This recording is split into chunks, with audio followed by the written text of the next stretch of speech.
Hello again. Sa laki ng bag ko, tingnan nyo guys. Yan ang bag ko, ang laki-laki, diba?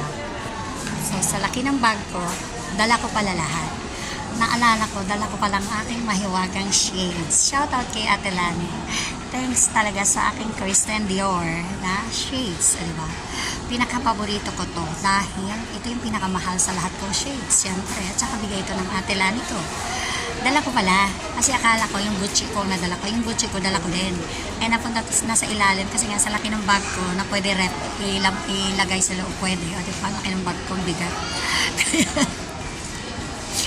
Dalawang shades pala ang dala ko. Eh syempre yung Gucci ko, gas-gas na yun, lagi yung ginagamit ko. Oo. Kaya ngayon sabi ko, oh, dala ko palang aking Christian Dior. So, magsi-shades ako para maiba naman ang look ko sa aking mga video. Para unique lang. Oo. So, nandito ako sa isang coffee shop.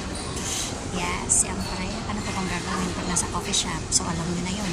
Ang ginagawa ko dito. Oo. So, habang naghihintay, siyempre, magbe-video muna para maraming video.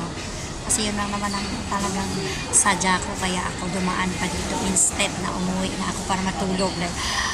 Naantok po talaga ako. 2 AM pa po ako nagising, naligo, nagpatuyo ng buhok, nag-makeup, nagbihis. Kaya nakaalas ako ng bahay 5:10 AM. Nakarating ako ng munisipyo ng Makati is parang 7:15. Oo. Parang 7:15. Parang ganun. Oo. So ngayon, dahil nga ganun kaaga ang gising ko 2:00 kasi kailangan ako magising ng ganun maaga dahil yung buhok ko po ang hirap patuyuin. Ayaw ko kasi magpatuyo sa yung blower kasi sumasakit ulo ko pag yung blower ang nagpapatuyo ng hair ko, kaya tinutuyo ko siya sa electric fan. Na medyo distance din, hindi ako pwede malapit kasi sasikip naman yung sikmura ko, tiyan ko. Oo, dahil na syempre meron akong operation na CS operation nung ako yung nanganak sa aking mga anak. Kaya hindi rin ako pwedeng tutok na tutok sa electric fan. Kaya kailangan malayo. Kaya yan talaga ang risk ko ba? Pag ako'y may mga maagang lakad, kailangan magising ako ng ganun kaaga para maligo, magpatuyo ng buhok, mag-makeup, magbihis. Kailangan 5 makaalis na ako ng bahay kasi pag maabutan ako ng mga 6 na, naku, malilate na ako niyan. You know guys, bakit? Kasi traffic. Pag 5 AM kasi tamang-tama yan, hindi pa yan traffic. So, dire-diretso ang aking biyahe. Pero, pag ako'y nakaalis na ng 6 sa bahay, maabutan ako ng 7 sa kalye, ay natural. Alam niyo naman, ang Pilipinas, ang Metro Manila.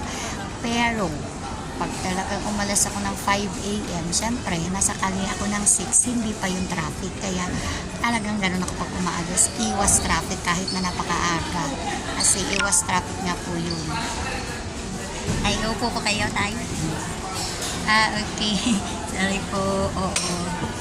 Ay, yung upuan po. Ako na po. Ako na po kayo. Ako na po. Sino po? Oo. Maawa naman si tatay. Dito po.